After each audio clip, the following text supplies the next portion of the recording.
Good morning and welcome to week 5. In addition to reading more Indigenous literature this week, we are also working on a draft of the close reading paper assignment.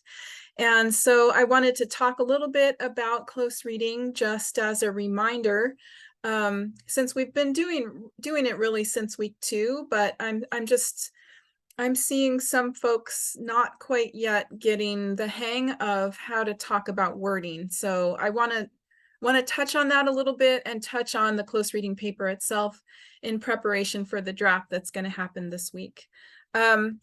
Okay, so to do that, I think what I'll do is share my screen and pull up some excerpts. So I'm going to talk through some excerpts from Beth Piatote's short stories and the poet Elizabeth Woody that we read this last week, and Cedar Psycho's All This Time, which is coming up this week. And I'll just say I'm not as familiar with Psycho's work yet as I am with these other two that I've been reading for a number of weeks. So I am jumping in with him fresh, and I'll just talk a little bit about his work in relation to how you can talk about poetic form. Okay, so for the close reading paper, you're going to want to do close reading with either a short story from Piatote's collection, a poem from Woody's collection, or a poem from Saigo's collection. So these are just examples that might be possible. I would also remind you that interpretation is individual. It belongs to you. So I'm going to do a little interpretation on the fly, as I might in a literature classroom in the face-to-face environment. And my ideas are not yours. I don't want to hear my ideas reflected back at me. I would like to hear your ideas. So if you do work on the same story or poem as I'm talking about here, please do not feel that you need to regurgitate what I'm saying, because I'm just one person. I would really like to know what you think in your interpretation, and I'll be looking for that in the paper assignment. Okay, so close reading has to do with putting a microscope up to the wording in a passage. So here's a passage. I think one of the students in week 2 quoted this passage or part of it, and did some interpretation of it. But this is from Wyndon, right? And it's the moment when Trevor kisses Iris, right? And which is kind of a very generous moment for friends, right? Iris would like to be more romantic, would like to be romantically involved with Trevor, but Trevor's gay, so that's a barrier. In any event, you may remember they go to this gathering where they are in costume, and she's the Lone Ranger and he's Tonto, and she has felt inadequate, because this woman, there's the other woman at the gathering, is interested in Trevor, and Iris feels kind of like she's not obviously not good enough for Trevor, and she's missing some self-confidence. So you may remember what he does is kiss her in front of everybody, and with the idea that maybe now she'll feel at least, I don't know, that she'll have more confidence in herself, or at least she can show up this woman who she thinks, right? Iris thinks, this woman thinks that Iris isn't good enough for Trevor. And so so Iris really wants to sort of, she didn't realize what she was looking for, what Trevor would do, but right, she's now kind of like, oh, I wonder if she saw that, right? And the whole point was for people to see it, and for Iris to feel worthy, right? Worthy of Trevor. Okay, so here's the passage. It's true, she said, you're hot and I'm just... Her voice trailed off. She felt absurd in her all-white outfit. He shook his head. He reclined in his chair and took a deep swallow of beer. Iris began to settle herself. Trevor studied her face. She felt the intensity of his attention and looked into his eyes. She gave him a half smile. Then she felt him move toward her. Slowly, without shifting his gaze, he reached for the mask. He gently pulled it down over her eyes. He smiled. He leaned into her then and kissed her. Her mouth parted and she barely felt his tongue. She had only the smallest taste of him. He drew back but only a few inches. For a second, she thought he may kiss her again. Trevor broke into a wide grin. Let her think about that, Kimosabi. Right, so that's the passage. And what I would do if I thought I wanted to use this as evidence, I would highlight some maybe words and maybe some literary techniques that are interesting. So I like this ellipsis here because, right, there's something cut out. And the assumption, of course, is that the reader knows what Iris is about to say. I like the word absurd, right? And the word subtle. I am also interested, like some of these, I don't really know how to, maybe I'll just mark them by underlining them. Right? Some of these sentences are really short, right? They're action. They're almost like screenplay style stage directions, right? I'm interested in that, right, that he's pulling the mask. It's the mask that's interesting, and that he's pulling it down, right? And then there's this really short sentence, he smiled. So again, that's interesting to me. Let's see, I want to say this word taste is interesting. And I really like this, right, wide grin, and I like Kimosabi, right? So some of these words contribute to character, right? They help us get to know Iris better. They help us get to know Trevor better, and they help us get to know their relationship. Some of the words are symbolic. Like I wonder about the word mask. That's a really interesting one, right? And he listened to me do this close reading with that word.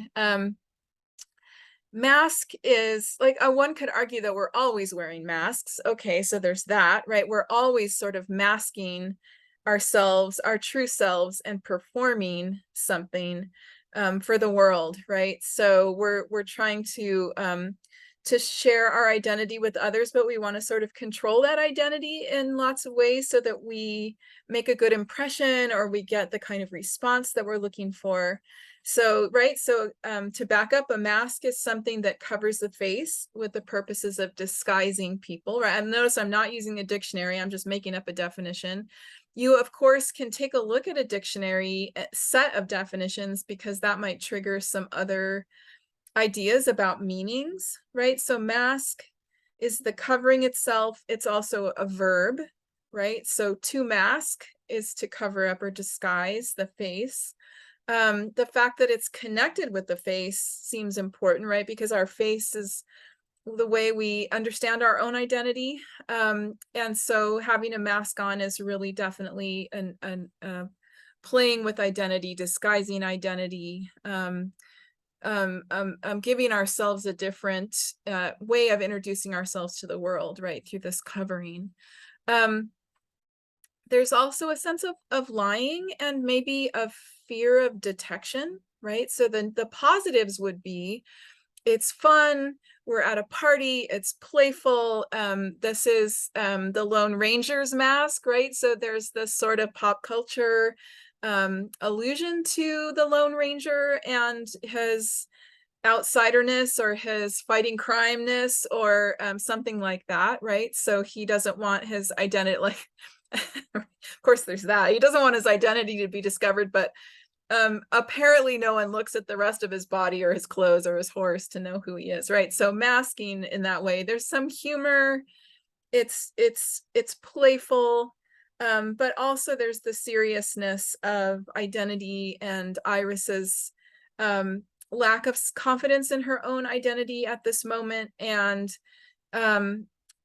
also the negatives, like that comes from a space of fear and a sense of inadequacy or insecurity that a mask would need to happen. One could also argue that a mask might be needed in this relationship because Trevor doesn't want his gesture, which is a very friendly gesture, to be mistaken for something else, right? So it's possible that pulling that mask down, he's inviting Iris to role play in this moment. And he's trying also in helping her not to also hurt her, right? So there's that aspect of it as well. Notice how long I just went on and on and on about the word mask. you could write an entire close reading paper, I don't know, maybe even a whole book about the word mask, maybe not, but right? So you could spend a long time getting really in depth with one word and all of its implications, and then its use as a symbol and how it helps to characterize Iris and Trevor and their relationship. And Iris's, particularly Iris's own sense of insecurity about her attractiveness to others. And the fact that, right, Trevor has had this relationship on and off with Brian, and Iris doesn't have a significant other and would really like Trevor to like her in that way. Right? You could do a whole paper just on that word. And so that's what I'm looking for with close reading. I don't want you to translate, right? Translation is where you're just replacing or paraphrasing the language with some other language, right? I know what the sentence is saying. It's helpful to restate it, right? That Trevor is drawing the mask down over Iris's face is important, right? And you can do that, absolutely. But you want to dig into that word mask in all of its various meanings to get at what that gesture might mean. Because I don't know that I interpret it in the same way that you would interpret it. You might have a whole other way to read what Trevor is doing. Maybe he's not being nice to Iris, right? He's in a sense leading her on and being sort of provocative. I don't get the sense from the story and from their friendship, but that could be another way to read it. And you may have been reading Trevor that way the whole time, right? That he's just, he wants Iris's support, but he's not realizing, or maybe he is realizing that he's hurting her. So, okay, does that make sense, right? I want you to, and maybe you could do what I'm doing, record yourself talking through all of your thoughts about a single word, looking it up on the dictionary, record, and then come back and write a paragraph or a paper about that word and what it's meaning. And definitely you want to get at some literary vocabulary, right? So for fiction, that might be character, right? Okay, good. I'm just going to scroll down to poetry, right? So here is an excerpt from Elizabeth Woody's She Who Watches the Names Are Prayer, right? And if you remember, this poem is about Celilo Falls and the flooding of the falls that was caused by the dam at the Dalles, right? Okay, so here's the passage.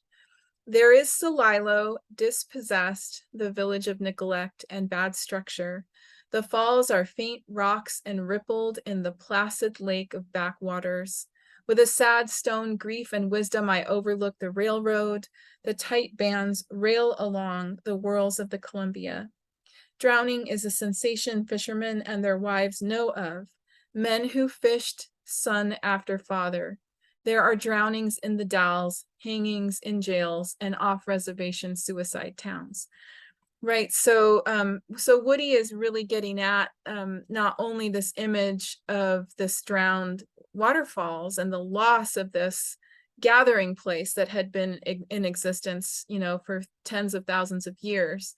Not only that, but also that there are implications of the ways in which Native people have been treated that have resulted in other kinds of drownings, right? The sort of loss of identity, loss of culture has contributed to some of the ways in which Indigenous people have been disserved in the US. Okay, so again, same as I would do with fiction, I'm going after wording. I might want to go back to, you know, the materials at the beginning of the term that provided some history. There's some materials about Celilo in some of the weekly modules. Maybe go back and get some of that, right? If you need to rely on that to talk about the image of Celilo. I love the word dispossessed.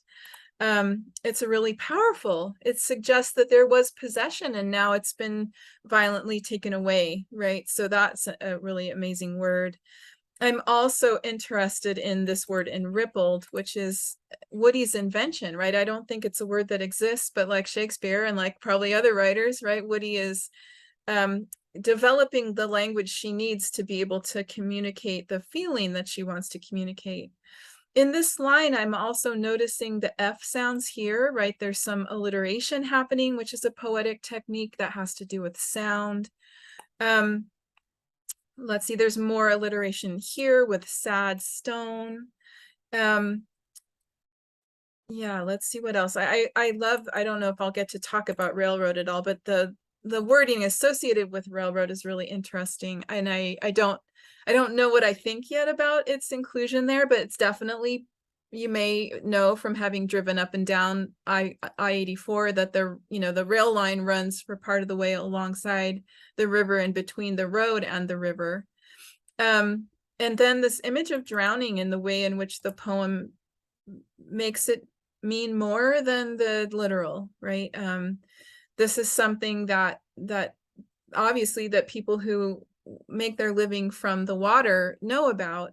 And I love this, right? This is a sentence fragment, right? We have an full end stop in the line above. We have a full end stop in that line, right? The period end stop poetic terminology. And it's grammatically not a full sentence. So it's a really interesting technique to use there. It really kind of freezes that line and makes us stop and consider it, and then move on, right? And then this use of the hyphen in these two compound words is really interesting. And suicide towns is a really powerful word, right? So I can do the same thing with a word or multiple words in this quote. I can also talk about the poetic technique. So for the moment, I'm going to go back up to this line that has "enrippled" in it, right? The falls are faint rocks enrippled in the placid lake of backwaters, right? So the Dalles Dam has blocked this water, which has risen above the falls. So the falls are actually underneath the placid water, right? This quiet water that would have been rushing if the dam hadn't been there. So this word "enrippled," right? Ripple is this, wrinkle in water, and it's often caused by objects or creatures that are in the water. And here, right, the ripple is a sign of the falls that used to be there that has been drowned by this placid water that's come back from the dam blockage. And I don't know, that prefix "n" feels like enwrap, enfold, and almost like embrace. I'm using a different one there, but that sense that it's been hugged or grabbed and pulled down. Something about that "en" communicates that to me. And that so the ripple is like a sign of a crime, like something that's been committed and covered up in the water. And the F sounds, the falls are faint rocks and rippled. The falls, faint, right? Faint means something that is barely there. It could be a faint sound, it could be a faint sight, a faint scent, right? It could be faint, like fainting, the verb to faint, where I lose consciousness, right? So the falls have become faint. They are still there, but they've been erased. They've been weakened. They've been made unconscious by this drowning water. And the F, right? The alliteration on the F sounds emphasizes the loss of the falls, the absence, and yet also this kind of trace presence underneath the water of this drowned landscape. Right? Okay, that's close reading. Notice again how many words I used. I could build at least a paragraph out of the images in that line. Okay, I want to say one thing more about poetry, because Saigo is playing around a lot more with visuals. So that was one of the reasons why I wanted to teach his collection. The eye, he's controlling the way the eye moves. So in most of Woody's poetry, the eye is moving left to right, top to bottom, down these columns of poetic lines. But in Saigo, he's asking the eye to do more work as the lines move across the page. So something else we might want to consider is what to say about that, right?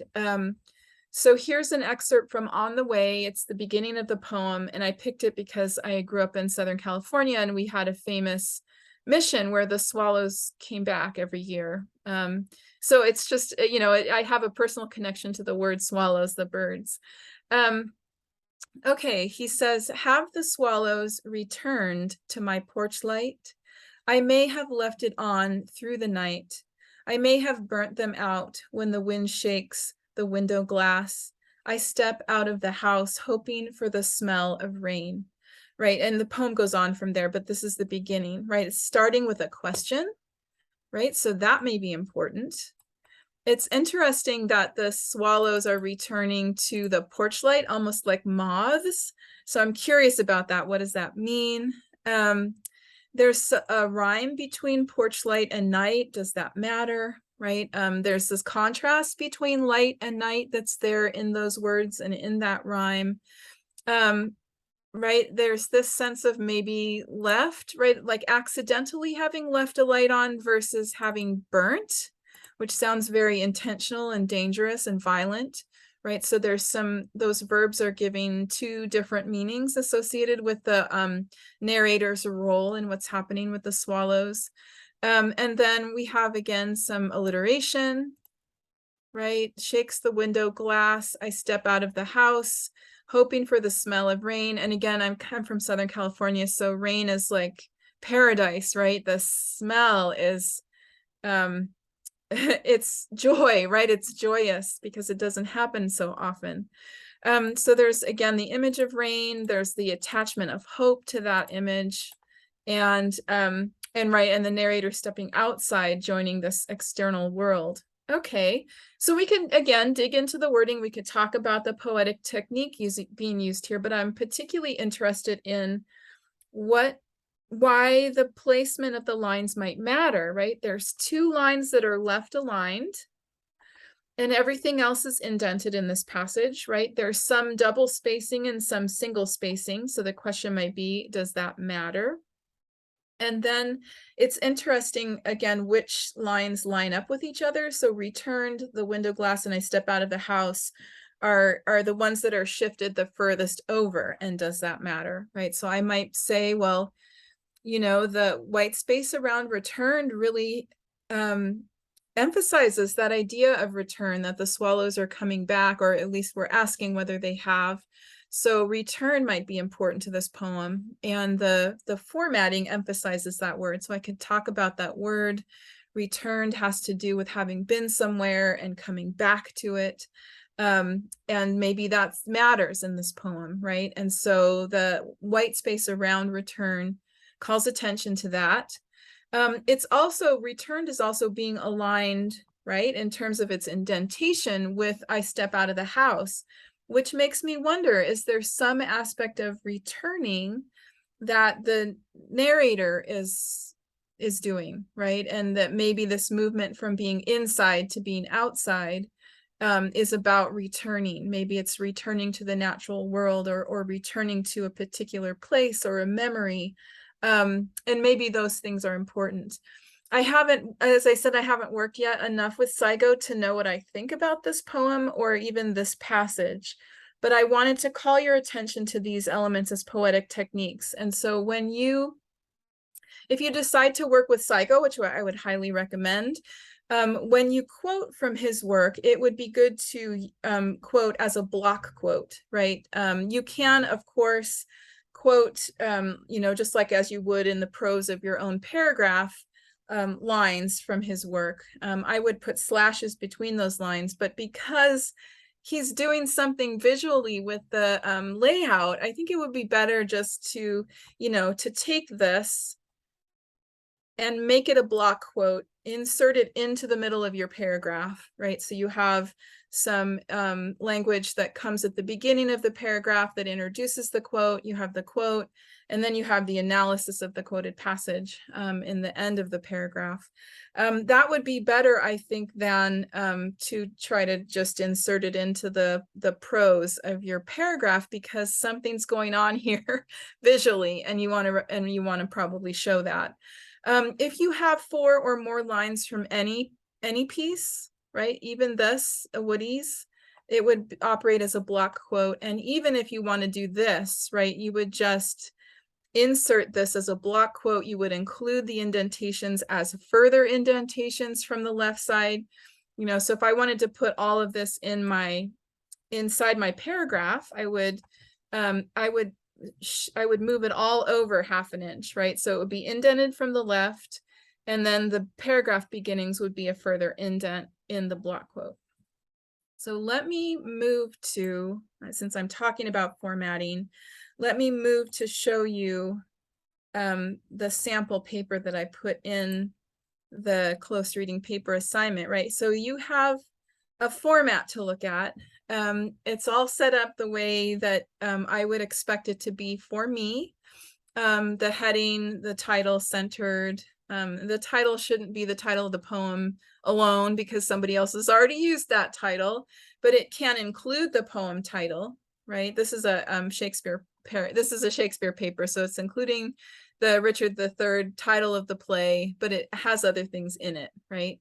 There's an introduction, there's some kind of summary. I had a footnote that I wanted to throw in there to explain something, but that's not required, right? Each page has a page number, and you can insert the page number in, you go into insert, right? And you can put in, you can open the page number area and put in your last name if you want to. Just the page number is enough though, if that's good, right? And here's a block quote, right? So this is a quote from Shakespeare.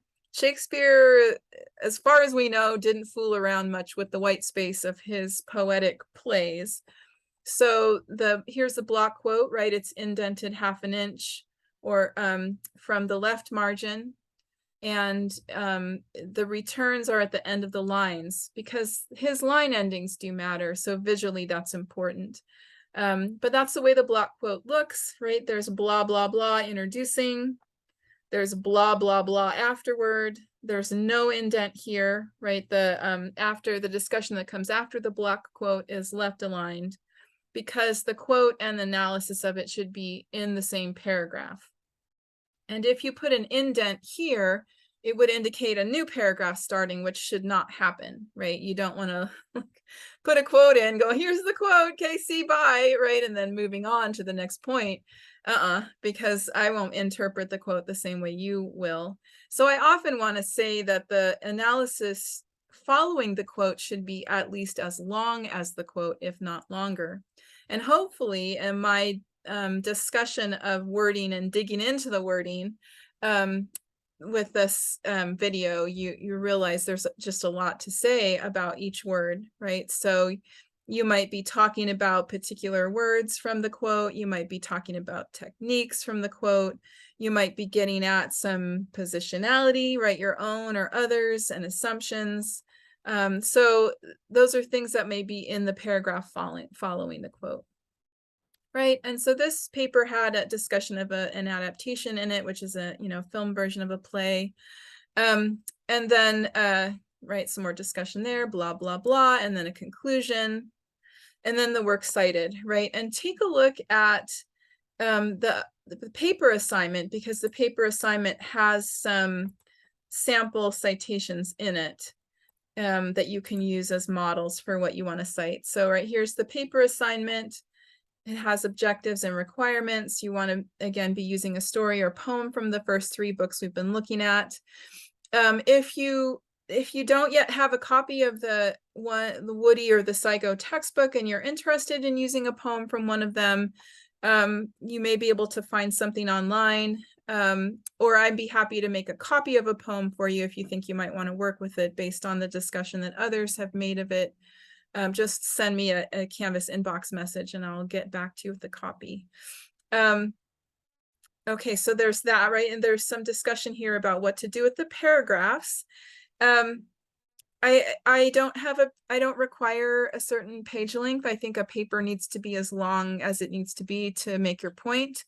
But I do think that 4 double-spaced pages for a paper of this type is probably where you'll need to be, because you need enough room to do some analysis of at least a couple passages, and that will require, again, the blah, blah, blah to go on for a little while. So anyway, there's information here about how to do citation. Here are some models. And then at the end of the assignment is the rubric that's also the same rubric that's in Canvas. Okay, so the goal for this week is to pick something to write about it, write a draft, do as much as you can. What you could do is just copy and paste the paragraph descriptions into your document and then replace them with paragraphs, your introduction, your summary, your analysis paragraphs and a conclusion. We're excited. You can get all of that stuff laid out the way it should look. And then work on the paragraphs themselves.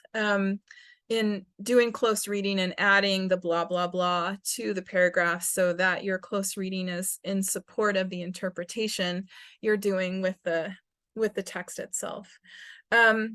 So that's what you want to be doing this week. I would like to see a draft submitted to me in Canvas by the end of this week. And then I will get you some feedback next week, and you can do a revision by the end of week 7 of this close reading paper. So I don't expect you to know how to do this work. Hopefully you've had a literature class in the past, at the high school level, at the first year college level or more. But I'm teaching you how to do this. And the way that I teach you how to do this is by giving you feedback and asking you to revise. So that's part of this process. You don't, with the rough draft, need to know what you're doing at all, because I'll just tell you if something's not working. The thing that you will need to do with the draft is pick something you'd enjoy working with and start writing about it and doing the close reading that we've been practicing on the discussion board.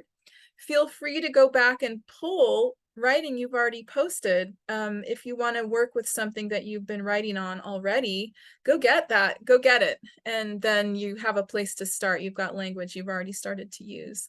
That's why we do the discussion board, right? Is to practice.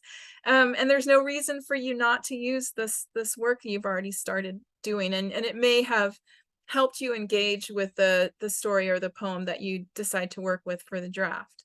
So you do need to have something picked that's interesting to you. You need to have an emotional or personal connection to it, some ideas about how you might interpret it.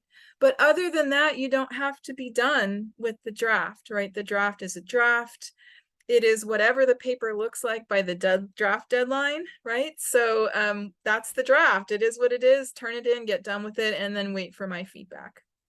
So I hope that's helpful. I will look forward to reading your ideas, as always, on the discussion board, and then also in this more formal paper assignment. So thanks a lot.